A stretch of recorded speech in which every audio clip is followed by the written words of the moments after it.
How's it going, everybody, and welcome back to another video brought to you by The Car Place.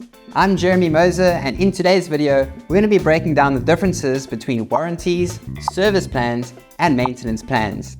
Before we get started, if you're not a subscriber already, consider smashing the subscribe button so you never miss an upload from this channel.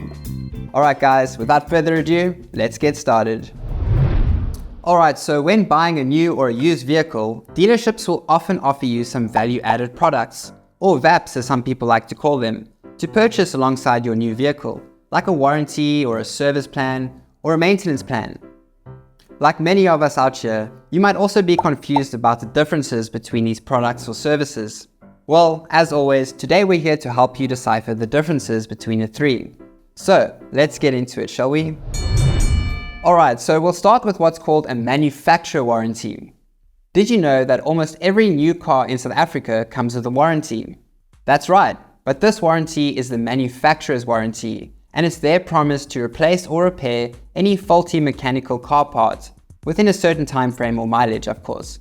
These parts generally include fundamental parts such as the engine, transmission system, fuel and ignition systems, the cooling system, electrics, steering, and suspension.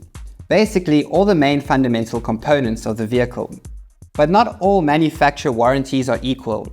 Wear and tear items like tires, brake pads, the clutch, and clutch plate will usually not be covered in a manufacturer's warranty.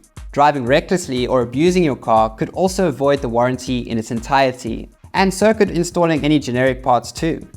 Most manufacturer warranties will commonly exclude items like exhausts, the catalytic converter, brakes, bodywork, paint, glass, headlights, and a bunch of other parts and systems that manufacturers can't really be held accountable for. While some manufacturer warranties will cover things like air conditioning systems, most won't cover things like any audio equipment or satellite navigation. It can differ quite vastly from one manufacturer to the next. When it comes to the fine print, the devil is in the details. Be sure to carefully read through everything that is covered in your warranty, and feel free to ask the salesperson any questions that you might have. Alright, then next we have what's called an extended motor warranty.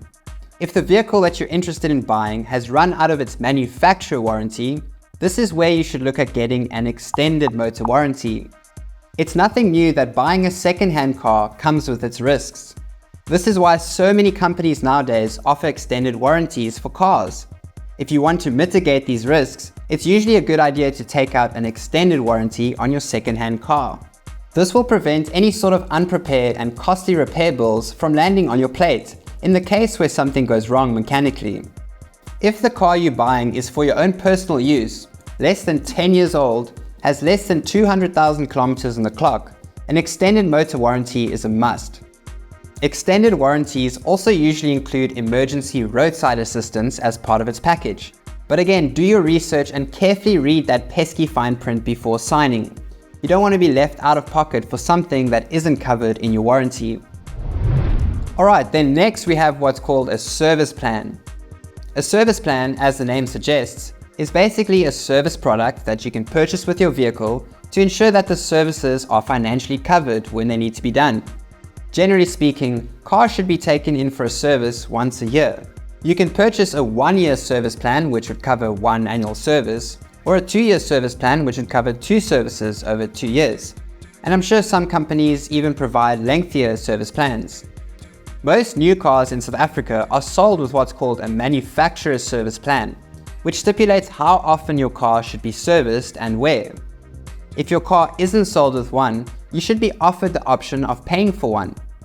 A standard vehicle service from any reputable workshop would generally include things like oil filters, spark plugs, consumables, labor, and sometimes other things like coolant or hydraulic fluid. These things are all covered when you take your car for a service and you have a service plan.